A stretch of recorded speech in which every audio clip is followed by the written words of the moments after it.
I'd like to welcome you here today to today's webinar on emotional clearing. Wonderful to have you here. I'm excited about this message, and it's interesting that I'm still excited about this message. I've been doing this webinar now for several years, and I've probably run this course, it could be 50 times or even more.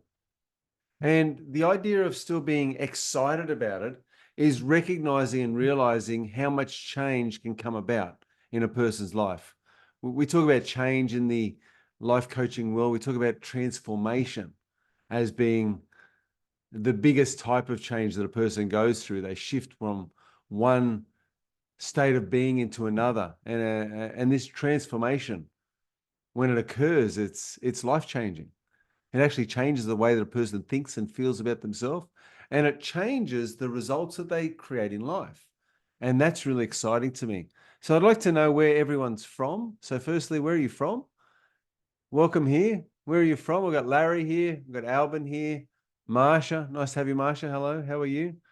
We've got Sumitra. We've got Anjali. We've got a few people here. So Larry's from Charlotte. Nice to have you here, Larry. Larry, you put your hand up. Did you have a question? No, you're just playing around with the buttons. That's all good. That's all good. I would like to, as we go through, make this a little bit interactive if we could. Are you guys willing to say something in the meeting today or have any questions? So some people don't mind getting on camera, and that's okay. So if you do have a question you'd like to be on camera, then that's fine.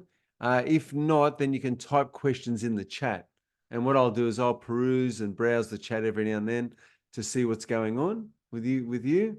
And if you do have any questions, I'll see that there in the chat. When you do ask a question, keep them kind of small, you could say, succinct, just so it's easy for me to get my head around. Some people send big, long quotations. I've got to stop the meeting and go and read all those notes.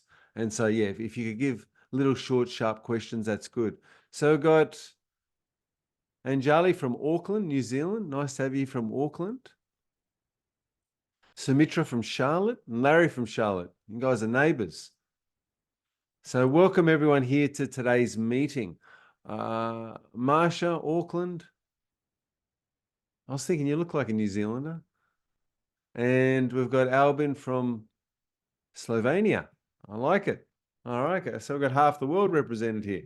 No one from Australia. Who in their right mind from Australia would be here? It's actually 5 a.m. in the morning. So it's nice and early in Australia. At least in New Zealand, it's 7 a.m. That's a bit more of a reasonable time. You can roll yourself out of bed at that hour of the day. All right. So the next thing I'd like to know is why are you here? Like, what brought you to this topic? There's many reasons why people turn up to personal development events. One of those reasons is that some people never want to work for a boss again. There are others that just love personal development. There are others that want more spare time, and there are others that want to enjoy financial freedom, save for retirement, or design a destiny. So there are many reasons why you might be here. But I'd like to ask you, why are you here? Like, what is it about this topic specifically that caused you to get up? I suppose in New Zealand it's not too early, but 7 a.m. is early enough to zoom into this meeting, emotional clearing and emotional clearing techniques. What is it about that's interesting? Oh, it's 8 o'clock, 8 a.m. in New Zealand. Must be 3 hours ahead now. Well, actually, yes, 3 hours now because of daylight saving. In Brisbane, we don't change our clocks. So thank you for that. 3 hours. So while you're here, if you could just type in the chat, or if you'd like to talk and let me know who you are and why you're here, just go ahead and raise your hand, and I'll know that you're not camera shy and you'd like to have a chat. So if that's you, let me know, and I'll call on you and ask you in person why you're here. What is it? Because here's what I like. I like to find out just a little bit about people's lives, just a little bit, just to find out where you're coming from, what's happening in your world. Is it a financial issue that you're facing? Is it a health issue or a health crisis? Is there something happening in your family? Is it a relationship? Have you just gone through a relationship bust up? Or are you starting or commencing a new relationship and you want to make sure that you get off to a good start? So there are many, many different reasons why a person would be here seeking to emotionally clear their past. We'd like to start everything fresh with a new slate, would we not? Like if you got into a new relationship, you'd love to be able to start that relationship from a good place, from an empowering place. So Larry's saying to repair my marriage. Thanks, Larry. Thanks for your honesty. When we fail to focus and put the needed attention and energy into that which we love or care about, then what we can find is eventually, because of the lack of focus, you could say, things don't just automatically remain good. We can find ourselves going through tough times. And it could be external situations, it could be something internal. It could be that our focus has shifted or our feelings towards the other person has shifted. But it sounds to me, Larry, like you're still wanting the relationship to flourish. And so you're putting your effort and energy back into that relationship. Well, that's good that you're here to repair your marriage. Marsha says basically they have anxiety and depression, which I think is from my tendency to suppress my feelings. That's an interesting observation about yourself, Marsha. Let's talk about those two topics, because the one that I address mostly is the topic of depression, especially in this talk today of emotional clearing. And there's a reason for that, very specific reason. And it's not that I can't deal with anxiety, because we can deal with depression, anxiety. They're really, to me, the same thing. We call them a mental illness in today's world, but I think of them as being a state of mind. It's I tend to think of it as being a mood that has turned into a temperament. That's what I think of depression, anxiety, and how I think about it. But let's have a talk about that. So, Marsha, this will give us a good platform, a good place to stand or to start. All right, so here we are. We've got a timeline. Now, any of you who may have done timeline therapy in neuro-linguistic programming, the idea of timeline therapy is that we use our mind and the faculty of our imagination to go back into the past and also to project into the future. That's how our mind works. So we're not always present in the now. Who's found that they're talking to friends and suddenly your mind's wandering all over the place? Or you're in a meeting and you're sitting there listening, but your brain is doing something else. It's not really with the speaker, and you find yourself lost in your own thoughts. So have you ever felt that? That's what your mind does. Our mind is regularly going to the past and going to the future. Now, the reason we go to the past is, as human beings, we desire to learn from the past. And what are we wanting to learn specifically from the past?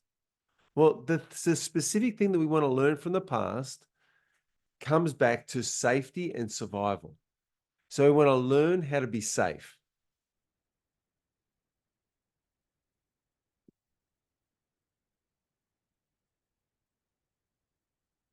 We want to learn to be safe. That's what our brain does. The brain that's not gone through extensive reworking, the brain that's just running on autopilot, that's what it does. And so your brain, if you haven't done a lot in the way of personal development in your life, then your brain, which is a survival mechanism, will take you back to the past experiences of your life and rehash them so that you learn from them. That's what happens. And these learnings are set up in our life as triggers, trigger points directly connected to our nervous system. And so we learn from the past through not our rational thinking brain necessarily, but through the reptilian complex, which is the part of the brain which is designed for survival. And I'll give you an example of this. Let's say that there was a young man who decided to go on a safari in India. And as he went over to India and he went on this safari, he went out to see different animals in the wild, or it could have been Africa, wherever it is. So this young man, let's say it's India, he goes to India, he goes on this safari, he goes out and sees and meets tigers in the wild. But he does so in a very safe way. He's in an enclosure.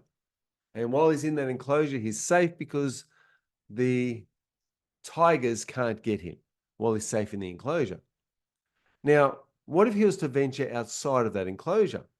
Well, if you venture outside of the enclosure into the wild, the same will be true for Africa and lions, that as you venture out there, you may meet a tiger or a lion on your path. And when that happens, your adrenals will go through the roof.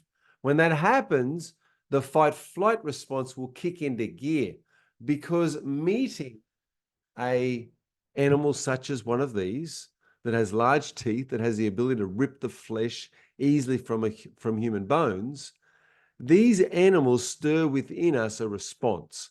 And that response is the fight flight response, where we either desire to fight, to attack whatever animal it is, or to run away.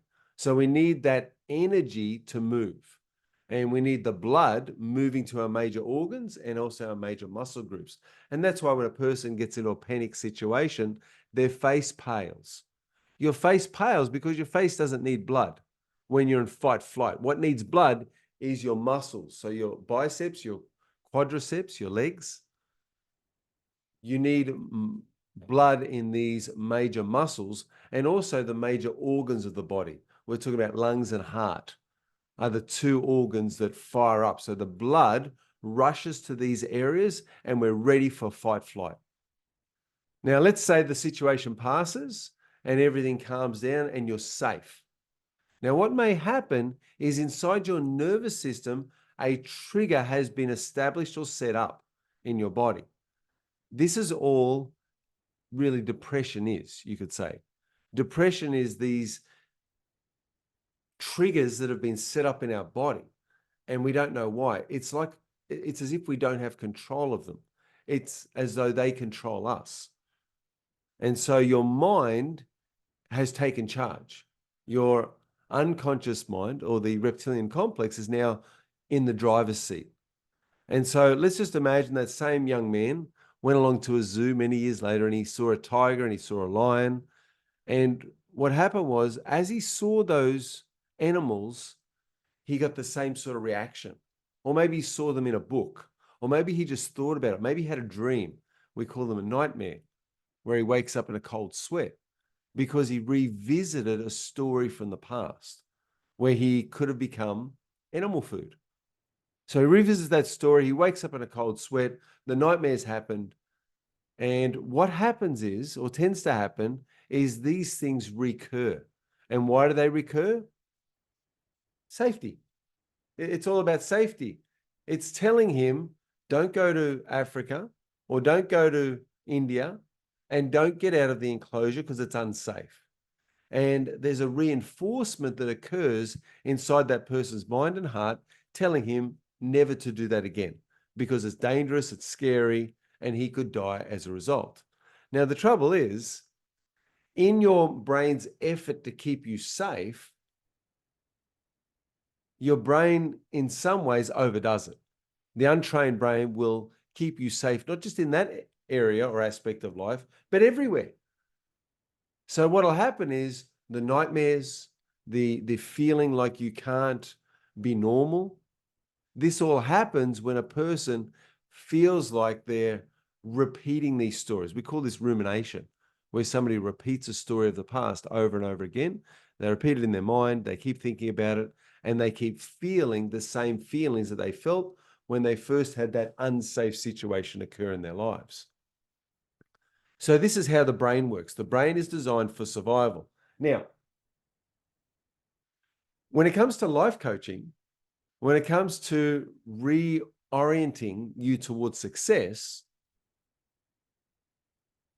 what we use in the world of personal development is goal setting.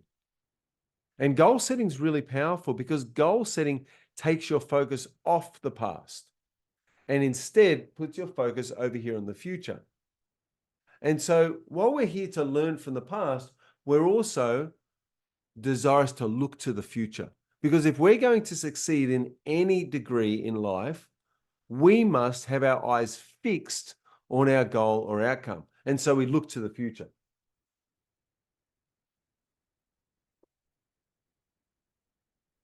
And we look to the future and establish and set up goals.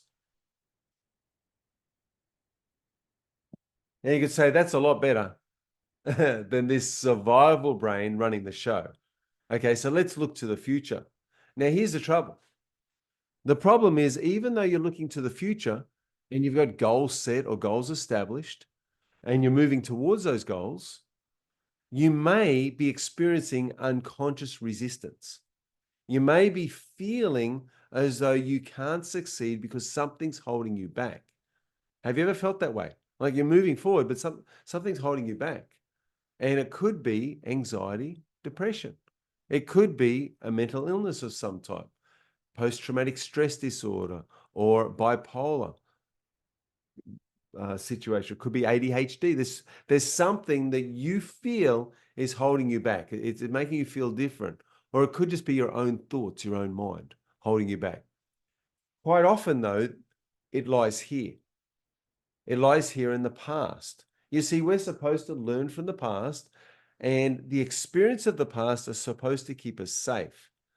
Now, what happens is with an untrained mind, you could say, when a situation happens and we start thinking about it over and over again with painstaking regularity, and we find ourselves ruminating, that can actually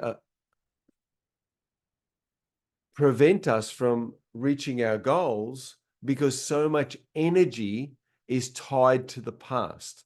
So much energy is being used to keep our anxiety or depression under control. And so all of our energy now is working here. It's working on safety. And yet we are safe. The fear that we're experiencing is probably made up in our mind. It's not real. It's created through our thoughts and our thinking. And so now we've got to take control of our mind and make some changes there. So we're supposed to learn from the past. We look to the present. But here's the thing.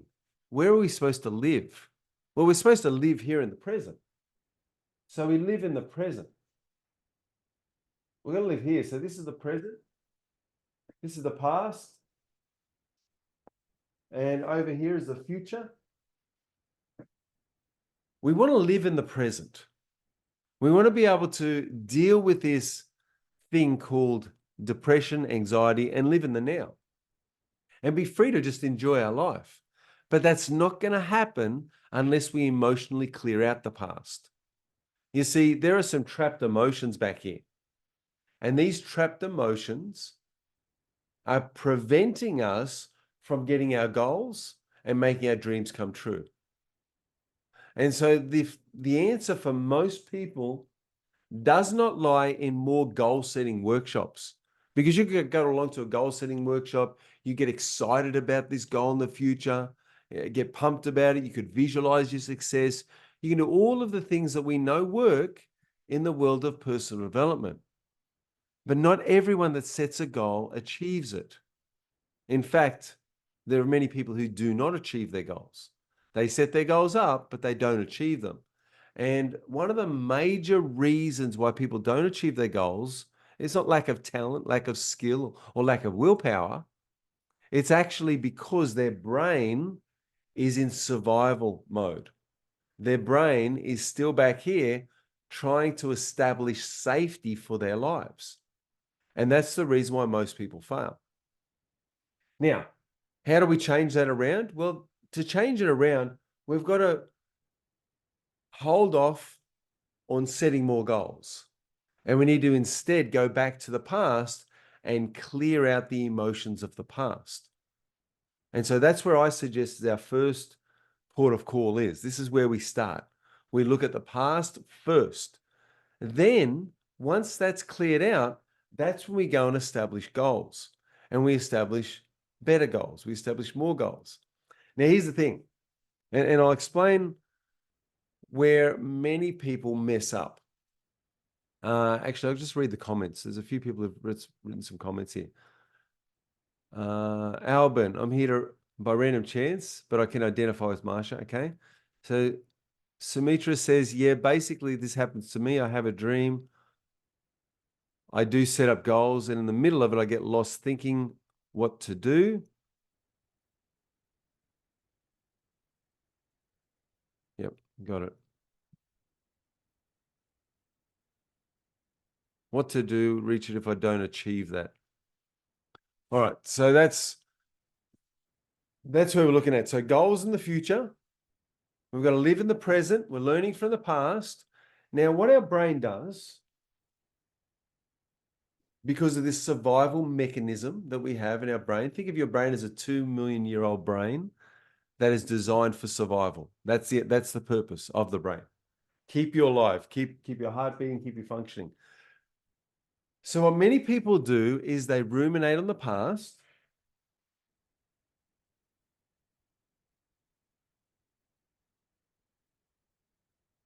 So we ruminate on the past.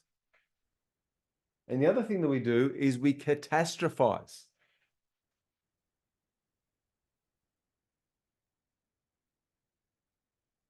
Catastrophize about the future. So here we've got rumination and catastrophizing. Now, this is all done in your imagination. So just realize this, that is all imagination.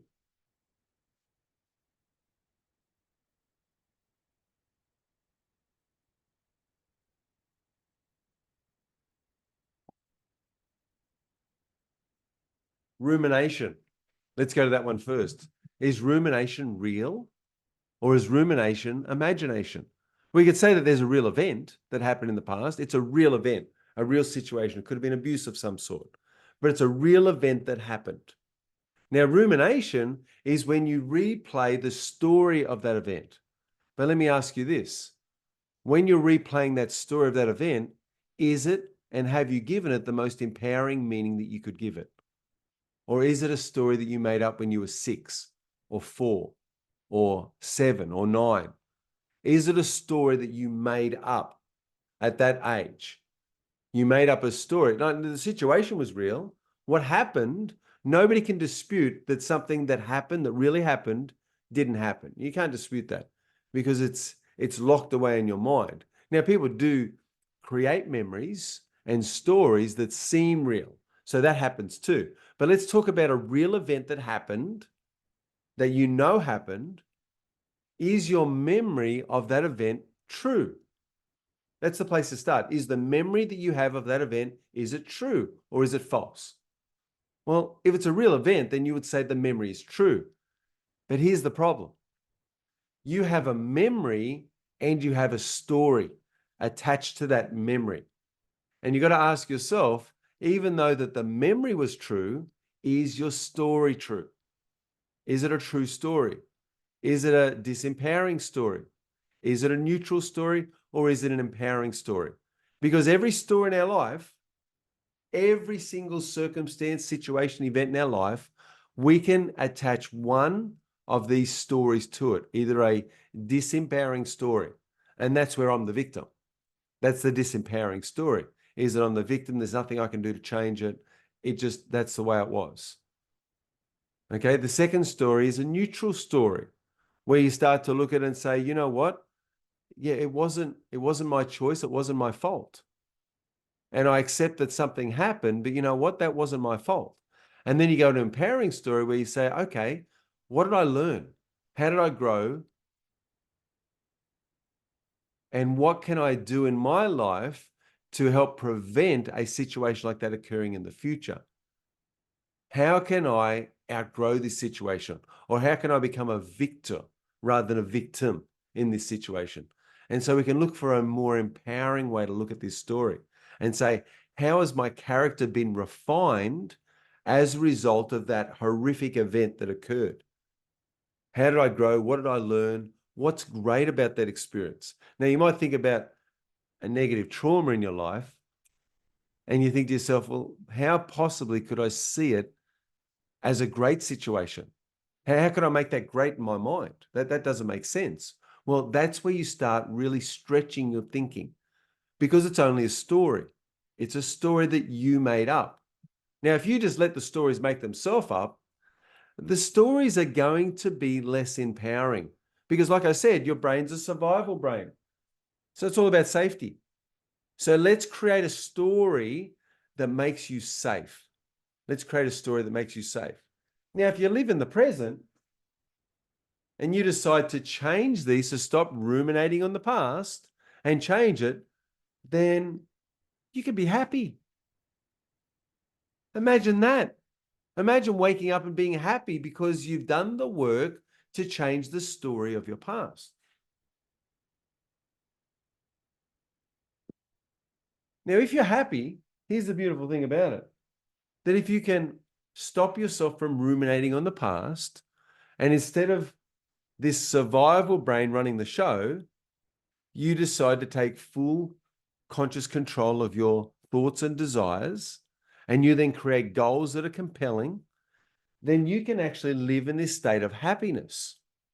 And from this place of happiness, all of those stories of your past, instead of them being doom and gloom, they're now stories of survival. We start there. And then they become stories of victory. And then they become stories of character refinement. And then they become stories of being the best you can be and compassion, because now you have compassion for people who suffer the way you've suffered in the past. And so it becomes a very positive thing that you become an influencer in the world, lifting other people up, helping other people who struggle, who suffer, because you've been there, you've done that. And so you can look at your story in a different way. And you can say to yourself, well, how do I use the story, the events of my life to bless and benefit the world and others, to reduce suffering for myself and for others in the world? And now, if you start using your special gifts and talents in this ways, then you change any disempowering story to become one of total and complete and full empowerment. And when that happens and you change the story of your past, you're no longer ruminating. And quite frankly, you're no longer going to be catastrophizing about the future, because this survival brain will be taking a back seat. The survival brain will be there, still there, when there's a tiger in the path, or on the path, or when there's a lion you're about to confront. So it's still going to be there, but it's not going to be ruling your life, causing you to feel less than positive thoughts and feelings about yourself, and causing you to feel stuck, to feel like there's a drain on your energy, to feel hopeless or helpless or worthless. You won't be feeling any of those things. Let's look at, all right, first of all, is this interesting? Is this interesting? Did you learn something about this? Does this make a lot of sense? This is all your imagination. So the past and the story that you created, that's your imagination. And so what we do is we just upgrade the story. You see, you made the story when you were 5 or 6 or 4 years old. We just have to upgrade the story. We go back and we think about the story and say, what's great about that situation? What's a more empowering story? And I'll tell you that I did this one time. I was thinking about this morning. Many years ago, I did a course with a company called Landmark Education. You may have heard of Landmark. And Landmark Education taught us in their advanced course that we make up the stories of our lives. That's what they taught me. And so then they said, now I want you to get a pen and a notepad and write down an old story exactly the way that it happened. Write down the old story, the way you thought about it, the way you felt about it. And so you're doing it from this survival brain and from this safety place. And so I remember writing this story about when I was young, and it was a pretty horrific story for me. You see, I was being chased around by a couple of boys who were, quite mean and wanting to hurt me. And they chased me into this toilet area.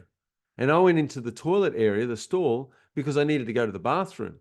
And they thought it'd be funny. They had sticks. And they thought it'd be funny to poke my legs underneath the door. Even though I locked the door, so, I would be safe and they couldn't get in, they were still poking my legs underneath. And I remember wanting to go to the bathroom because I actually went there not just to get away from them, but I needed to go to the toilet. And I remember that I was poking my legs, and I was so frustrated about what was happening. And I was so in a panic that I remember I pulled my pants down and went to sit on the toilet. I'm only a young boy, probably about 5 years of age. I'm only young. I'm still learning about life and learning about relationships and learning about getting along with other people. And anyway, as this happened, I ended up pulling my pants down and I pooped myself. I ended up just pooping right on the floor. And I think these guys saw it under the door because they were under the door poking me, my legs with sticks. Anyway, they ran off. So they were like, oh, yuck. And they took off. And I remember I told that story and we had to reenact the story. We had to reenact it. And so I chose a couple of actors that I was with. I was in a group of about 4 people or 5 people, and I chose them to be actors. And I chose one person to be me, and one person to be the two boys with sticks, and another person to be the, uh, somebody else, maybe outside or whatever. And I put people in this scene, and I recreated the scene so that they could play it, and I could watch it and see the story from a new perspective. And it was quite interesting because I don't know, I must have come across a really arrogant sort of person at the time. And I don't know what was happening in my life. But one of the women that was in my group said at the end of reconstructing that story, she said that she really didn't like me. She said, I really didn't like you. I really had no time for you. I heard you speak a couple of times during the seminar. I was a participant in the seminar. I wasn't the leader. And she said, I'd heard you speak a couple of times. And she said, I just didn't like you. Just didn't like something about you, just grated me the wrong way, didn't like you at all. And yeah, I didn't understand that because I think I'm quite a likable sort of fella. But I understand that not everyone gets along with everyone. Not everyone likes it. You see somebody and some people like you and some people don't. And that's just a reality and a fact of life. And so I accepted that. But then she said, as soon as I told them that story, and they were able to reconstruct the story. And I was able to look at it from my adult perspective and look the story and see it for what it was. She said, when I told them about that story of the past, she said that her heart went out to me, that she actually felt compassion for me and that her opinion of me changed. And I thought, isn't that interesting? Just telling a story of the past. And this for me was a disempowering story. It was a story for me where I was the absolute victim of this event. It was horrible. It was a terrible situation. And reconstructing that story took out the sting. It took it out. Like looking at that story and seeing these actors portray the characters in the story and me narrating the story, looking at it from a different perspective, now as an adult, no longer as a child, the story shifted. And what it did was it took away that the sting, you could say, of that situation. It was no longer a painful story. It was no longer a, trauma from my past that I could rely upon or blame if things don't work out. And sometimes we can use that trauma that way. We can blame them. We can blame the trauma. Use it like a scapegoat. Oh, I'd be successful if it wasn't for that situation. Or it wasn't for the way I was treated when I was 4 years old or 5. So anyway, I shared that story with you just to give you an idea that there are many ways to change your stories of the past, many ways to do it. One way to do it is through meditation. Another way to do it would be using a journal and rewriting the story. So I'm going to stop now for a moment and I'm going to ask you to do this. I'm going to ask you, if you've got a piece of paper there, just to write down the story of my past. And I want you to think about one traumatic scene or incident in your life. Now, this could be anything, and it doesn't matter how bad it is. But I would prefer for this example that you wouldn't pick the worst trauma in your life, just for this example. So go back and pick something that happened in your life that was really bad, that sometimes you ruminate on, you think about. You go back there and you replay the scene. And you may even use this as a scapegoat or have used it as a scapegoat in your life. Think to yourself, if it wasn't for that situation, I'd be more happy, successful, and I'd achieve more goals if it wasn't for that. So have a think about that, the correlation between the story that you tell and also the future situation. Now, here's what you're going to do. You're going to write down the story exactly the way it happened.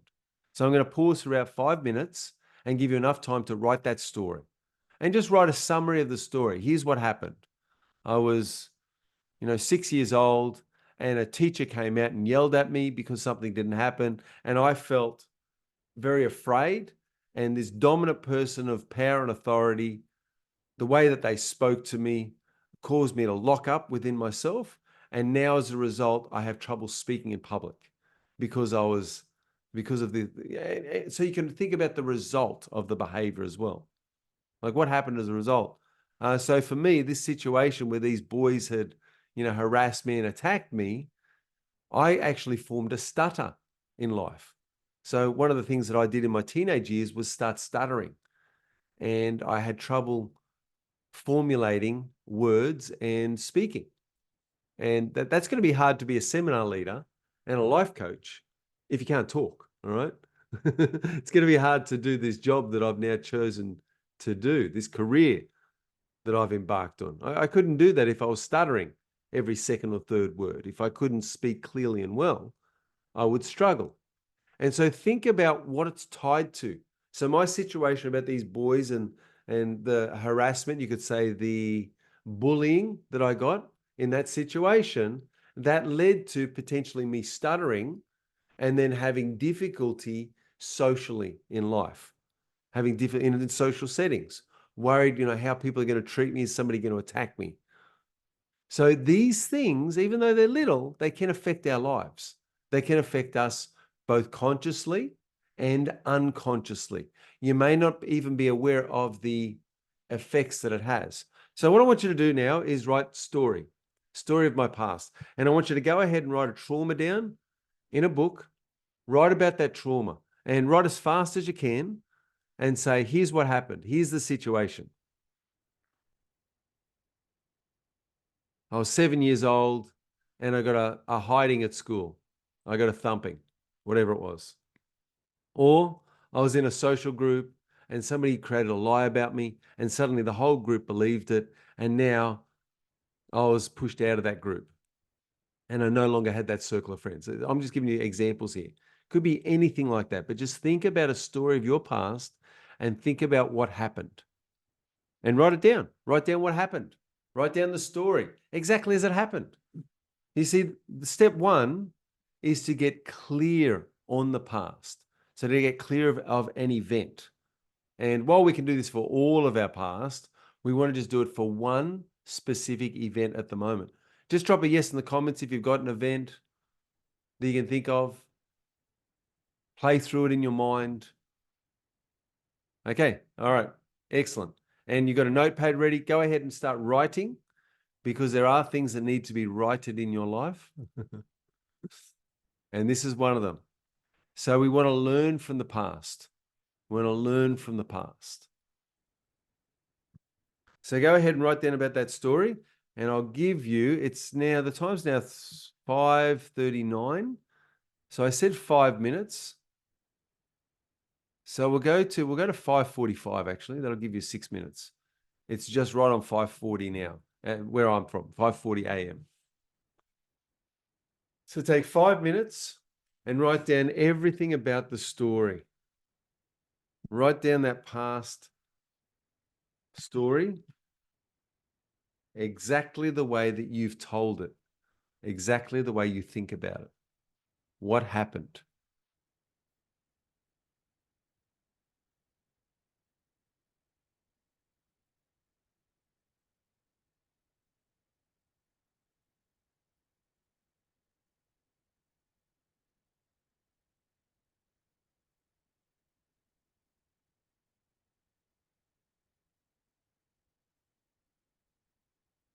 Think about the emotions attached to the story. In fact, while you're writing, you'll probably feel those emotions.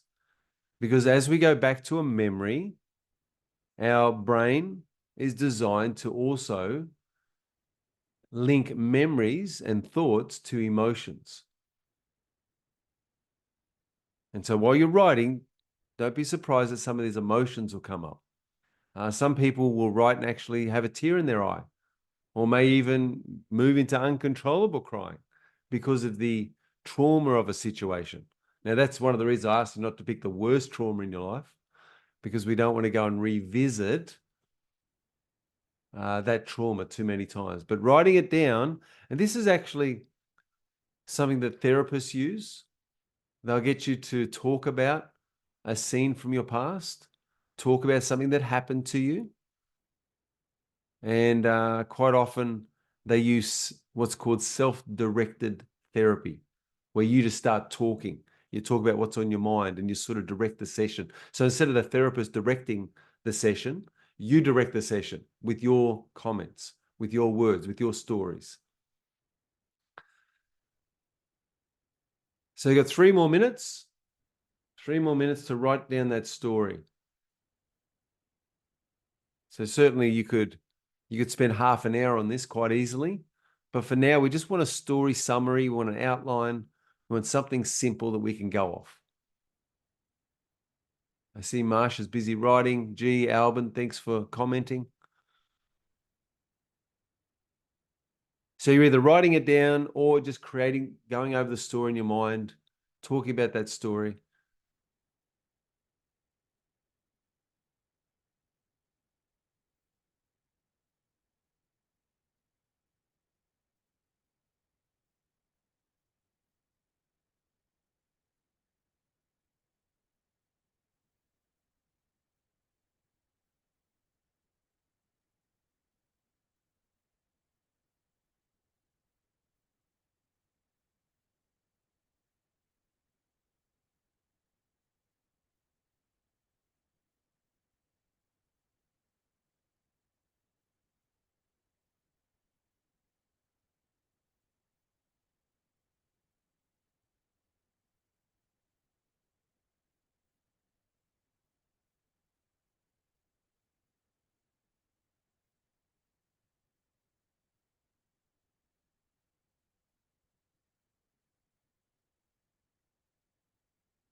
All right, you got 1 more minute. 1 more minute to go ahead and write that. Keep writing that story of the past. And as you think about that story, get in touch with the emotions of the story, the way that story makes you feel. And let me guess, they're negative feelings. So write down in the comments, when you think about that story, positive, negative feelings, more likely to be negative feelings, especially if it's a trauma or a difficulty. Generally, nobody thinks about something of the past and feels good. You think about it and feel bad. Now, after the training, after personal development, it is very possible to go back to the past, think about a trauma, and feel good. Like, wouldn't that be unbelievable? Wouldn't that be strange? For some of you, it'd be very, very unique or strange. But that's what the training will do.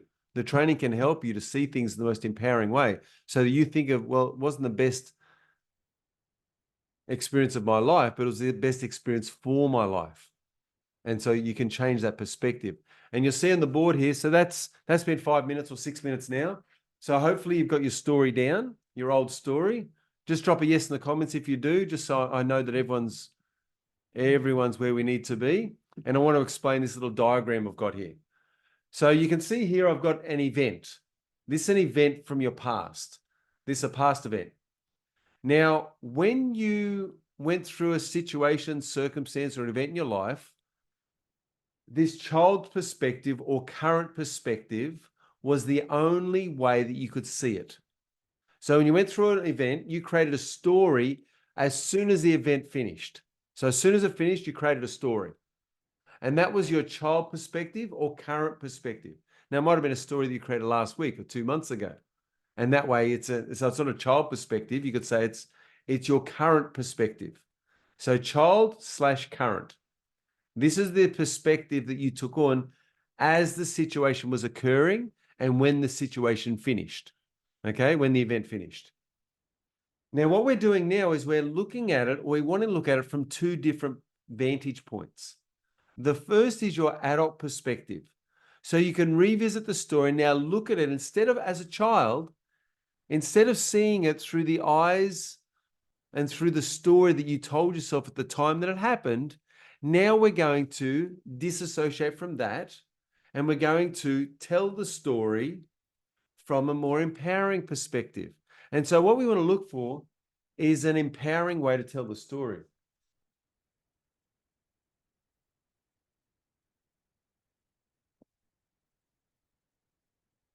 Now, how do we do that? Well, the way that we do that is through questions. One such question is, what's great about that? What's great about that situation? Now, you may think to yourself initially, nothing is great about it. There's nothing good about it. It was all bad. It was negative. But I want you to think a bit deeper. I want you to think outside the box. This is outside the box thinking. This is thinking in a different way. And so now we go to our adult perspective and say, okay, as an adult, looking back to a childhood trauma, what was great about this? Or what did that lesson teach me? What did I learn? How did I grow? How did I increase in some way? How did I become prepared for like situations? How did I help others? What did that situation cause that was positive? And that's what we're looking for. Because too often we think of the situation and we focus on the negatives. That's all we focus on. That's all we see. Because that's the way we process trauma. We process trauma through negatives. We process it through survival, this survival brain, saying, I never want that to happen again. And so we turn inward and we look at prevention, preventing it for ourselves. But if we can shift our thinking, we can look at this from an adult perspective and see what we learned, how we grew, what changed within us. And then you'll see here, I've also got God's perspective. So as you look at something from, so think about, now I don't know what your religious belief is or spiritual beliefs are, but whether I talk about God, the universe, or your higher self, let's just look at it from another perspective. And that's why I like this idea of God or deity, is you're now looking from a completely different perspective. One where you know the end from the beginning. You know, if we think about God, they talk about God as being the Alpha and Omega, the first and the last, the beginning and the end. So the idea is the perspective there is one that's eternal. It's an eternal perspective. It's a perspective that, you know, the birth isn't the beginning and death isn't the end. It's a perspective that's even bigger than that, that our spirit lived before we were born, that our spirit will continue to live on afterwards into the eternities. So it's that type of perspective. Now, when you look at it as an adult perspective, let's say the situation happened when you're 5. Now, when you're 5 years old, that's your world. Your whole world is 5 years of living, 5 years of interpretation, 5 years of understanding, 5 years of comprehension. That's all you've got, 5 years. And so when an event occurs, the story that that child often tells themselves is one that's very disempowering. I'm a victim. It's hard luck. It's terrible. Look at what's happened to me. Woe is me. That's the story. And that's quite natural. Now, as we get older, let's say we reach 40 or 50 or 60 years of age. Now we've got this adult perspective. We've got 60 years of life. Now we can filter every situation through the experience of our life, which has opened up. But then if you want to go to the highest level of empowerment, you go to God's perspective. And instead of just 60 years, now you've got eternity. And now you're viewing a little tiny situation through the lens of eternity. No beginning, no end. It's just eternal. And when you look from that perspective, that's the most empowering perspective that a person can take. Does that make sense? That the bigger our vision or the wider and more far-reaching our view, the more empowerment that we can come up with. That's how it works. And let me just explain this. It doesn't matter whether a belief is true, right, or real. What matters is the result you get from believing it. And so here's the thing. When you have this 5-year perspective as a little 5-year-old person, child, you've got such a limited understanding of an event. And the trouble is that that event can shape a person's life for their entirety, the entirety of their life. It just shapes them. Now, if we can open up our vision to 40, 50, or 60 years, or if we can open it up again to eternity, it's going to shift our perspective of that event. Because if you think of eternity, then you think about, if you think about eternity as being this whole page, this is eternity. That event is a little tiny dot.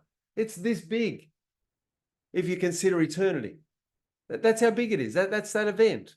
And yet what we do is we tend to make this event the thing that shaped our whole life. And so instead of this big, we think of it as being all-consuming, even consummate. It's almost covering the whole page of our life. And our brain, which is designed for survival, will consistently ruminate on that situation.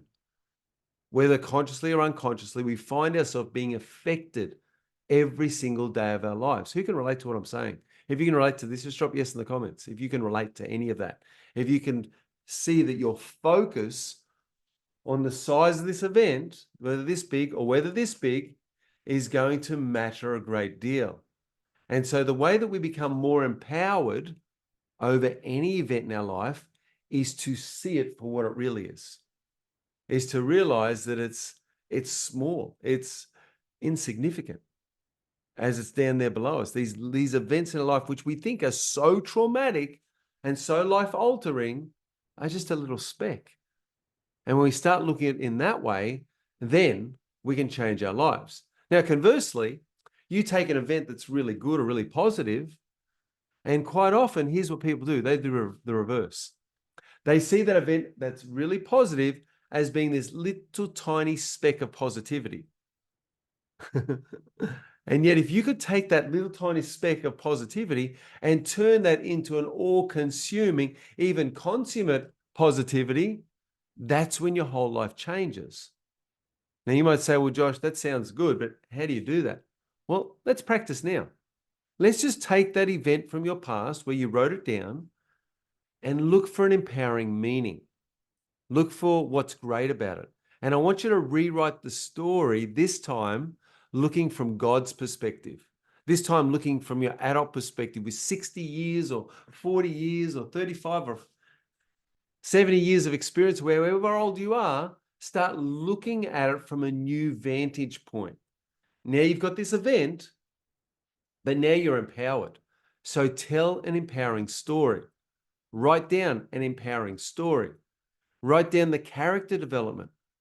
What are the characteristics that you've been able to develop as a result of this negative situation?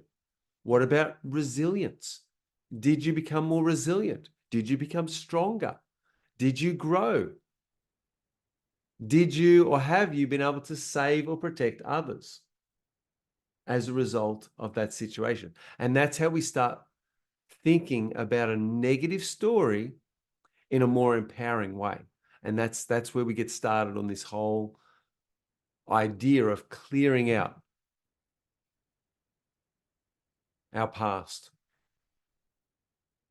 So I'm going to give you another few minutes to rewrite your story. And what I want you to do is have a think about what I've said, past, present, future. We learn from the past, we look to the future, we live in the present. That's the first one. We love it. We love our life. When we're living in the present, being happy, that's when we learn to love our life. So we think about that. We also think about perspective. How did I tell this story when it happened? How did I tell it? And believe it or not, 20, 30 years pass and people tell the story the same way. They don't change. You see, once you tell a story the first time, your brain locks it in. It locks it into your mind as being the truth. but it's not. It's the story you told. It's not the truth. It's simply a story you told. Now, what we want to do is get to the truth. And the truth is that you are a powerful, empowered being. The truth is that you can rise above any challenge that encroaches upon you. The truth is that you have an eternal destiny ahead of you, that you have purpose in your life, that you can, if it's true that you're a child of God or a child of deity, then you can overcome any challenge, any situation, any circumstance. Think about it this way, you have divine blood coursing through your veins. You were born to be royalty. Think about it that way. You're born to be gods and goddesses. Just think about that idea, that concept, that we're in this eternal journey. And like I said before, it doesn't matter if a belief is true, right, or real. What matters is the results you get. And I can't think of any more empowering way to think about myself than to think about, you know what? I'm a child of God. I have a divine destiny and purpose. And if you think from that perspective, that helps you rewrite a story in the most empowering way. So think from that perspective. So go ahead and start writing that story out. If you haven't already started, write your story.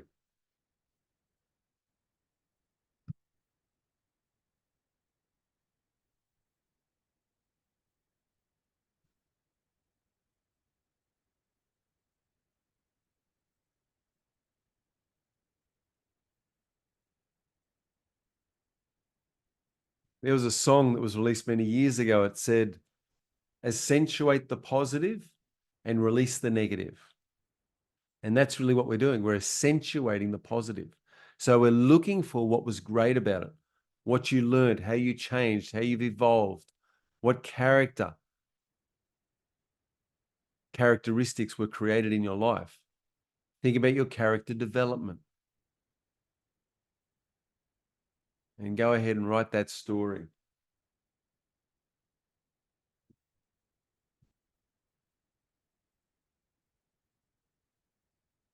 You got a couple more minutes on that.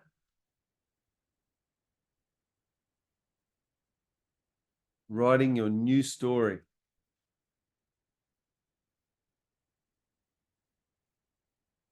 What did I learn? How did I grow? What's my new empowering story about that event?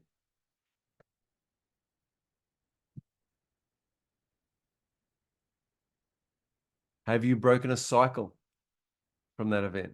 And think about it. There's positives that come out. Many, many positives can come out of any negative or bad situation. And they're there, you've just got to look for them. They're there, we just got to retell the story in a more empowering way. And when we do, that puts us in the victor position. Rather than being a victim, we become the victor for our own lives.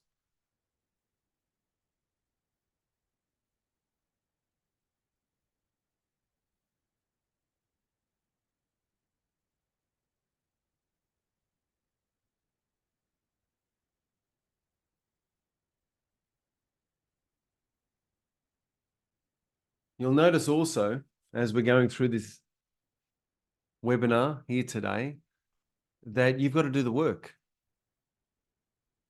You've got to actually put pen to paper. You've got to think about your own life. It's up to you to make these changes. As a coach, my goal and my job is to empower others to change their lives, to empower you and give you the tools and skills that you need in order to change your life and make it better. But you've got to do the work. I can show you the door. You've actually got to physically step through it. You've got to do the work. If you're unprepared or unwilling to do the work, then no change happens. You can listen to personal development talks all day on YouTube, all day. Unless you're willing to do some work on yourself, on your life, nothing changes or very little changes. So realize that you writing, that's doing the work. And you've got to do the work yourself. on yourself, for yourself.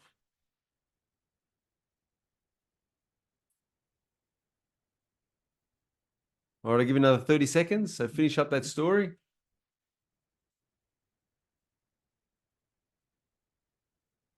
What's your new empowering story? Now, as you write this new empowering story, just notice this. Notice the emotions that you're feeling as you write the new empowering story. What do you feel? What's different? You see, when you wrote the story the old way, there would have been an emotion attached to that story. Now, as you're writing it in this new way, in this empowering way, where you're seeing your life or your circumstance, your event from a new perspective, what's different as far as the emotions you're feeling? Because I guarantee there'll be a difference there. And just notice that and be aware of it.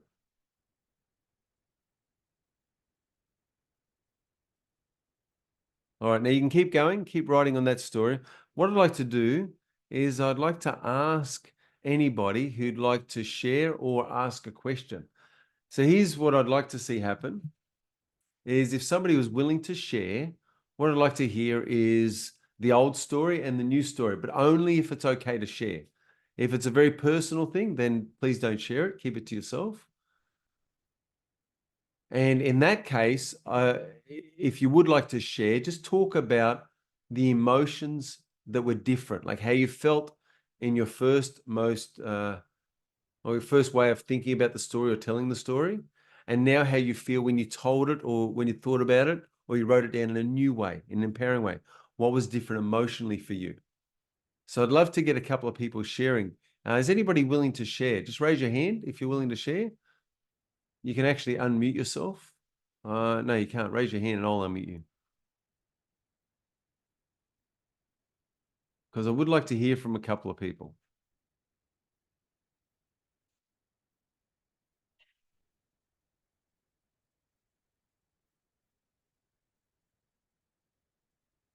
All right, I've given you access. So if you'd like to unmute yourself and go ahead and share. Anybody who would like to share. If you're camera shy and you're private, I understand. You can just type into the chat. So you want to type in the old story, the new story, and then the emotions. Now you're probably not going to be able to get the whole thing.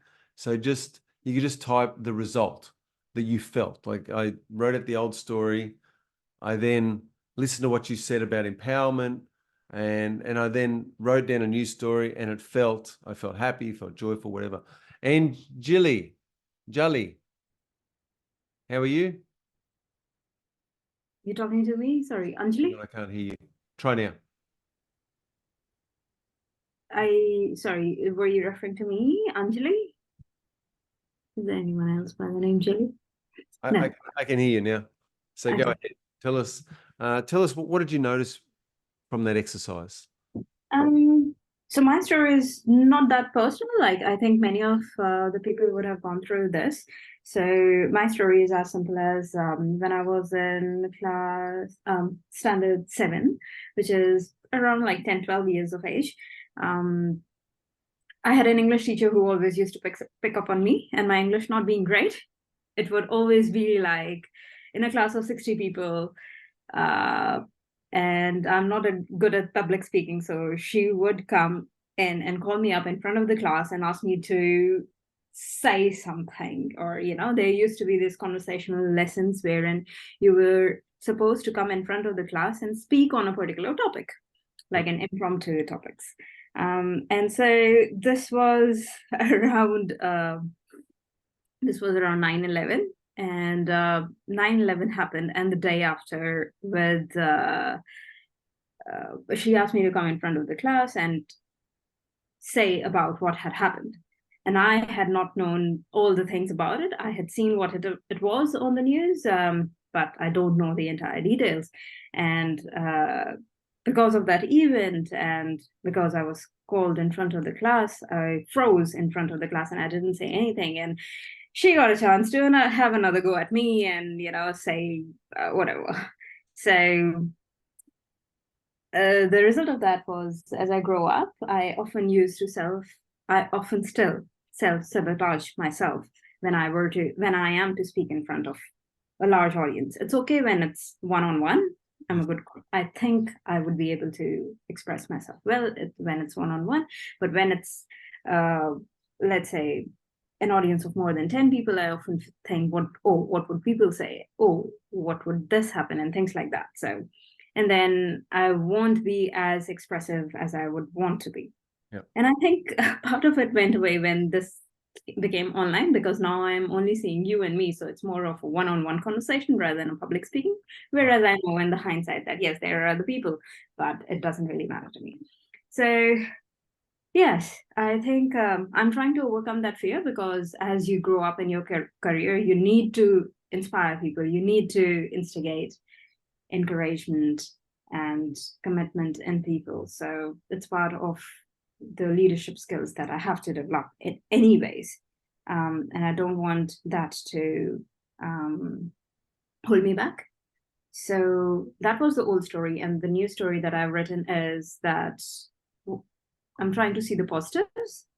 So what that incident had helped me is, so that it does not happen to me again, I am now, one, more aware of the news. I keep myself, be in the know of what's happening around in the world. Wow. Second, uh, I I think that it's okay to be called impromptu in front of the people. And at times, you are put in the spot, and it's okay to be so. At times, you don't always get a chance to prepare yourself. The third thing being is, from that moment on, I want to be a good orator, good public speaker, because I know that is a life skill. That's a basic life skill. And you should be knowing how to do it, rather than being a shy, nerdy person at the corner of the class who just minds his or her own business. I don't think so. That's how life works. Even if you are a nerdy, top notch, tech scientist person, at some point in time, you should be able to explain your ideas to the wider audience. And that is something that you need to work upon. And so far, 30 years on, I think 30 years on, I think I have kind of improved. Yes. So, and Jali, thank you for sharing that. So you've got an old story, you've got a new story. Tell me, what feels different now about the old story? Like, is the old story the truth? It was yeah, it is the truth. Why isn't it? It is the truth. But I think just the way of seeing things have changed. So just thinking about it now, I see it in a different light than I saw it then. Okay, so the facts are true. Yeah. But the story you told when you were young, there would have been more detail probably in that story. And if you had more time, we could flesh this out more. Yeah. But there would have been a feeling that you had towards this teacher. There would have been a feeling that you had towards, and all of those were part of the story. Yeah. Yeah. Whereas what if now you felt really happy for that teacher? Like what if you were to look at that teacher with gratitude and thank that teacher for calling you up to talk about this topic in front of everyone, because that changed you forever. That caused you to focus on current events and to learn things and to make sure that you're always in the know and to prepare yourself for the life skill of public speaking. What if you were to write that teacher a thank you note for getting you up in front of that class and putting you on the spot, and that difficult thing was actually one of the best things for your life? Maybe I would write it, not right now. Maybe when I, see myself that, yes, I have overcome it entirely, maybe then, but not right now. You But see what I'm saying, Angeli, though? I'm saying that there's levels of yeah, gratitude's the great healer. yes, So quite often we look at an event and we're angry at the other person. We've yeah. got this resentment towards them. Hmm. But if we're going to heal, like truly heal and deal with this fully, then we need to look back with gratitude. Like, and almost say, thank you. Thank you for giving me this opportunity to grow. Thank you for helping me along my journey. Thank you for putting me on the spot. Thank you for insulting me and hurting me, because it really caused me to stop and think about who I am and what I do and what I say. And thank you so much. And so really what we're looking for, and Charlie, with our new story, is the most empowering story.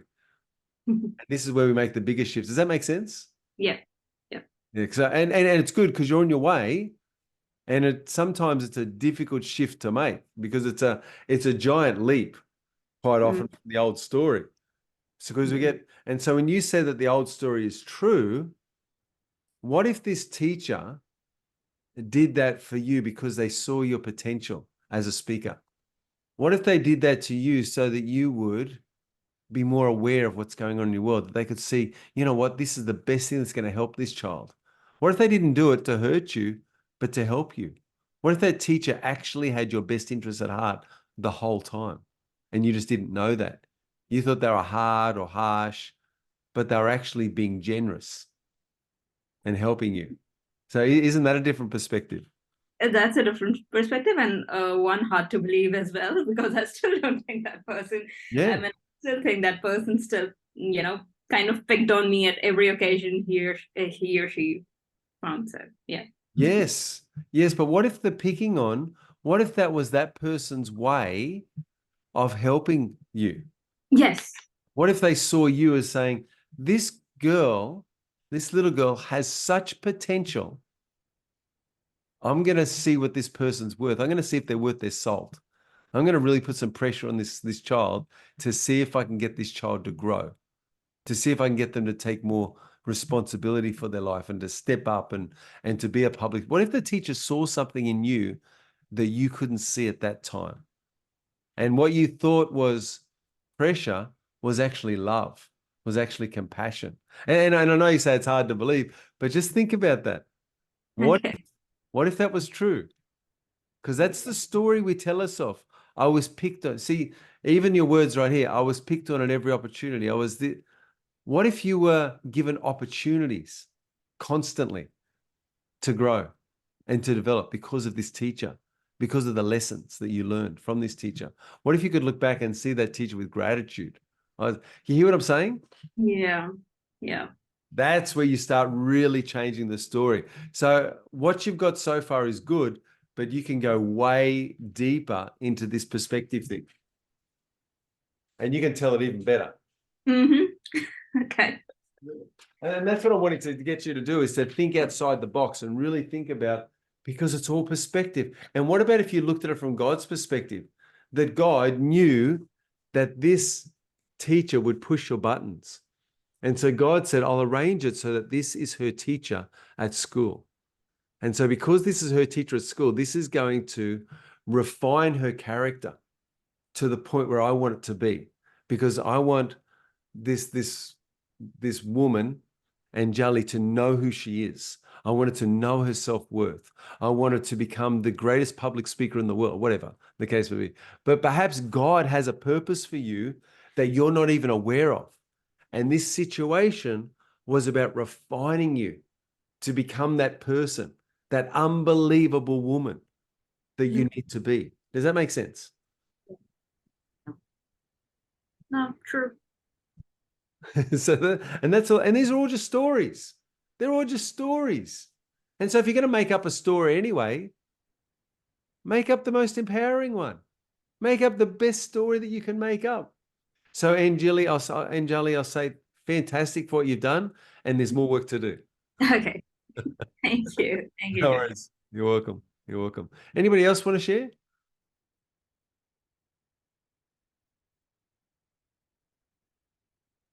And I do appreciate you for speaking up and for sharing.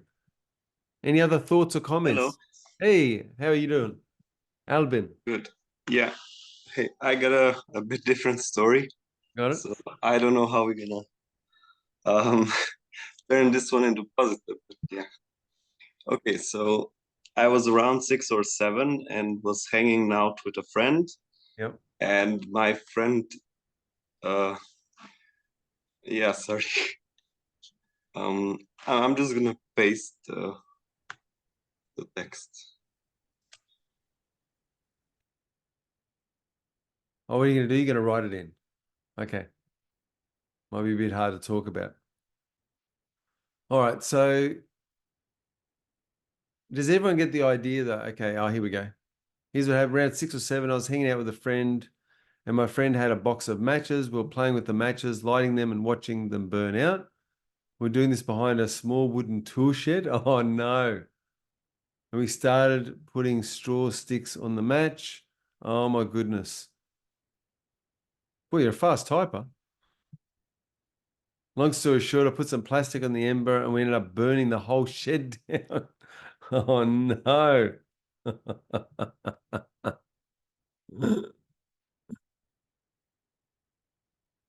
So yeah, he's saying he burnt the whole shed down. As he got home, disconnected the phone lines so that we could, so that the call would never come. I don't know if they ever called, but never told my parents. I also stopped hanging out with that friend. As we were poor, I was afraid the police would come and demand my parents to pay back the damages. Luckily, there was no more contact from the police. Sadly, my grandfather died in the next few weeks, and I somehow connected the two events, blamed myself for the death of my granddad. Wow. Okay. So what's the new story? Alvin, have you got a new story now? Isn't that it? Like we're all carrying burdens. We're carrying some of these heavy burdens affect our whole life. So really, thank you for sharing that. This is a huge one. This is a big burden. Like you blamed yourself for your grandfather's death as a result of that incident. You even disconnected your phone. So that's the old story, and there'd be a new story from a new empowering perspective. So what did you learn? How did you grow? Well, the first thing you learn is don't play with matches. Next thing you learned was choose your friends carefully. Plastic burns really well, and how to lie to the police.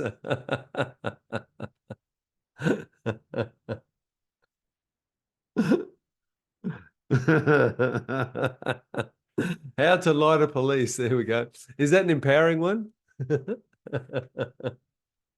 Is that an empowering story? How to lie to police, and also some things that happen and yeah. So things that happen are not in your control, not in your control. Yep. So that's an empowering learning right there. Things are not always in your control. Things can get out of control. You can lose control. And also the fear and the panic, and also the connection that you made between the fire and grandfather's death, the connection that you made up. And that's all a story. That's all a story. So what if those things were completely unrelated, which they are? They're completely unrelated. Well, what we need to do is change that story. Yeah. All right. But thank you for that. So who's got a lot out of today? Did you get some good ideas about today? About how we go ahead and change our story. And like I said before, this takes work. It takes you actually thinking about the story and then thinking, well, that's a disempowering meaning that my 7-year-old brain made up. And I've been running that story since the age of 7. And for example, myself, I'm now 47. So if I started that story at 7, that's 40 years I've been running the story the same way. Well, it's time to upgrade. It's time to change the story. And you can create a new story for your life. Now you think to yourself, well, how do I believe the new story? Well, the same way that you believe the old story. You made it up and then you reinforced it and then you attached emotion to it and it became the truth. It became the truth, even though it's not the truth. It's a story.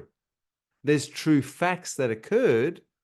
You know, if you think about the way a journalist is supposed to write articles, they're supposed to just report the facts.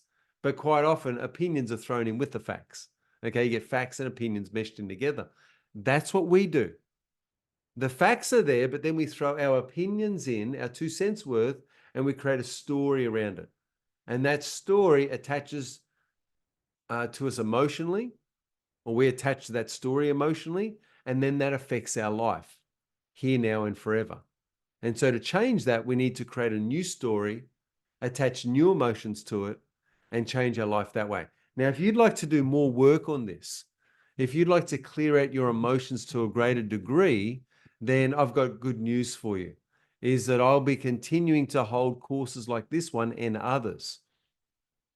Now, if you would like to really clear out your mind, clear out your past, then I'd suggest this, is that you and I perhaps would have the potential or the possibility of working together. And as we work together, I work with a person, clearing out the past, dealing with trauma. There's processes that I go through with people, and there's also values restructuring that I help people to do through my life coaching. So if you're interested in any of that and you think you'd like to further yourself and improve your ability to deal with the past, you'd like to get rid of things like depression, anxiety, you'd like to deal with that once and for all, because I want you to know that this can be dealt with. I'll explain it real quick. What is depression? Depression is rumination on the past. That's what depression is. It's consistently ruminating on the past. What is anxiety? Anxiety is catastrophizing about the future. That's anxiety.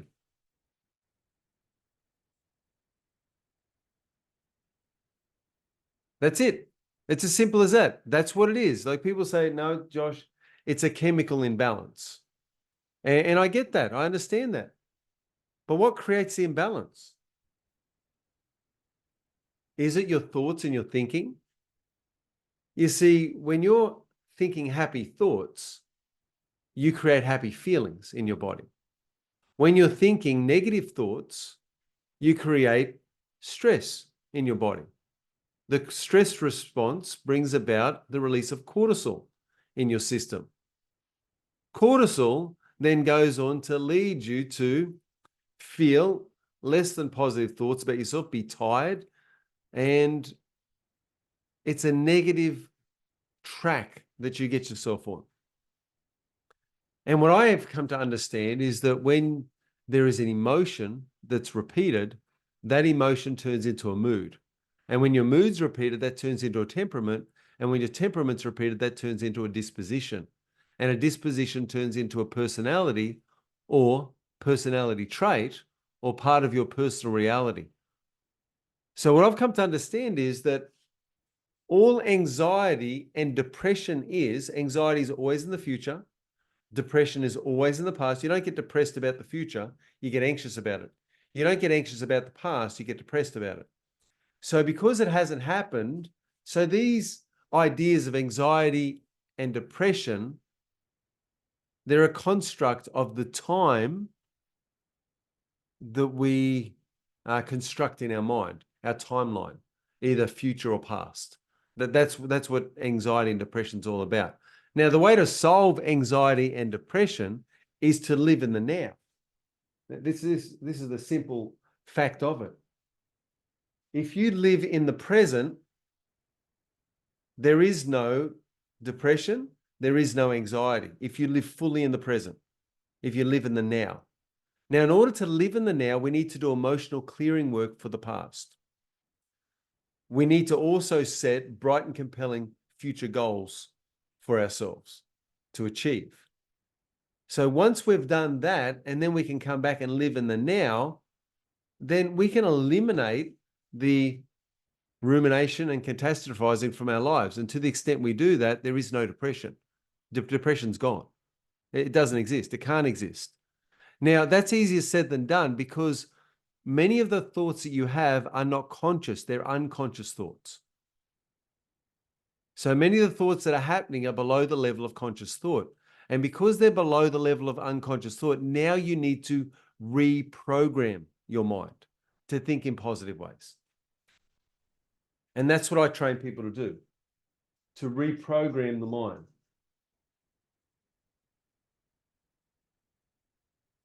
So who would like to reprogram their mind? Just drop a yes in the comments or unmute yourself, say yes. If you have any questions, ask your questions now. Who'd like to reprogram their mind? Who thinks that that'd be the way to go? I want to reprogram my mind so that I can live in the now. I can be free of depression, anxiety, and I can live in the present. Okay, so if you'd like to do that, you'd like to learn a bit more, I'd like to share it with you now, just how you can learn more about this and have this work in your life.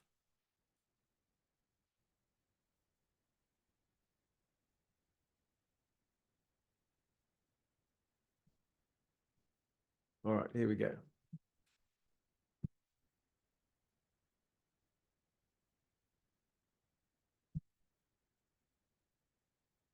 So if you look at the share screen now, these are upcoming webinars for 2024. And this is all about transforming your life. Now, as a seminar leader and a life coach, I help people to create changes to the way they think and they feel. I'm an NLP practitioner, so I've got an NLP experience behind me. I've also been life coaching now for 8 years.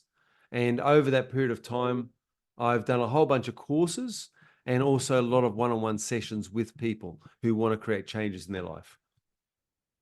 So what happens is we've got to get a big enough why. What is your reason for changing? Okay, so Albert wants to be in the now. Good one, Albert. Okay, so need a big enough why. So who needs this program? Well, anybody who wants to make a change in their life.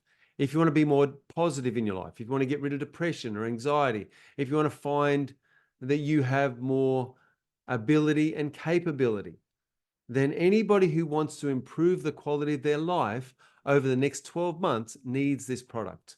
Now, is it relevant? Well, it's relevant to anybody with 2 legs and a heartbeat. It's relevant to any human being who wants to change or even augment the way they see the past and the way they see the future. Is it easy or hard? Well, sometimes it's easy, sometimes it's hard. Like anything worthwhile, it requires work and persistence. Just as I had you do exercises today, through my courses, I will consistently get you to take action steps towards creating your best life. And that can take work. It's not hard work, it's consistent work. What results can you get? Well, the results you can get is we can deal with your emotions. We can deal with your stories of the past, and we can help you to create a bright and compelling future vision. Now, what's the ultimate result? The ultimate result is that you can have a relationship filled with love and passion. You can have outstanding health and well-being in your life, and you can also have a mind that's switched on and works. You can have emotional mastery, and you can also have a job and career that allows money to flow into your life in avalanches of abundance. Who is this for? It's for anybody who wants to take more control of their life, their time, their energy, and live happy. Who's it not for? It's not for someone who's not willing to do the work.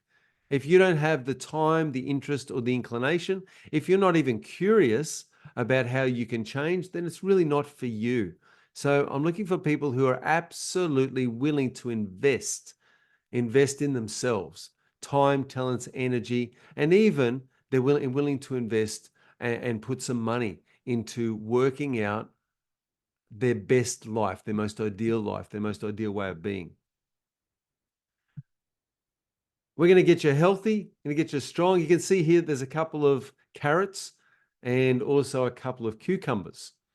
Now, a man walked into a doctor's surgery, had a carrot hanging out of one ear, he had a cucumber hanging out of the other ear, and he had a grape up each nostril. And he walked over and spoke to the doctor, and he said, "Doc, what's wrong with me?" And the doctor simply said, "You're not eating right. You got to make sure that you're eating right in order to be healthy." And it's the same with all these courses. These courses will help you in your life, relationships, health, and every aspect of life. Okay, so what do we got here? So first of all, here's my experience, and I'm not going to labor on this. I'm just wanted to share you this and these, or this list of courses, I should say, in order to give you the idea that I'm someone who's invested in myself. I'm practicing what I preach. I'm asking you to invest in yourself, to be involved in webinars, seminars, personal development. These are all the courses that I've done over the last, you could say, 8 years. Since 2010, actually, so it's even longer than that. So it's the last 13 years. These are the courses. And what that means for you is that when you listen to and come along to my course, you're going to get a depth of knowledge and understanding from all the trainings and courses that I've been to. Now, how do you know that it's great value? Well, let's have a look at this. There's the Ultimate Success Series. In the Ultimate Success Series, we have the NLP Foundations, Redesign Your Identity, the Ultimate Freedom Webinar, and Emotional Clearing. This is the course coming up in January. Well, there's a health course in January. The NLP course will actually be in March or April. Design Your Own Identity. There's the Ultimate Freedom Mind Repatterning course and also Emotional Clearing Techniques as a course. There's a health series that I run. The Ultimate Health course, that's the one that's going to happen in January. We're looking at health and how to heal your body through giving the body the right conditions. There's Pain Relief course in February. There's a morning routine course that I do and also a gratitude webinar. There's Life Skills series. They talk about wealth. Ultimate Memory course. Communicating from the heart. How do you communicate more effectively to others and also unlock your incredible self? There's a relationship series also. The first webinar is a chemistry of love. Second is the relationship vision. Third is emotional connection. And fourth is physical connection. Now, these courses are all designed to help you to make changes and transform your life. There's also group coaching sessions and mentoring sessions that I do. And also there's NLP trainings that I conduct each and every month.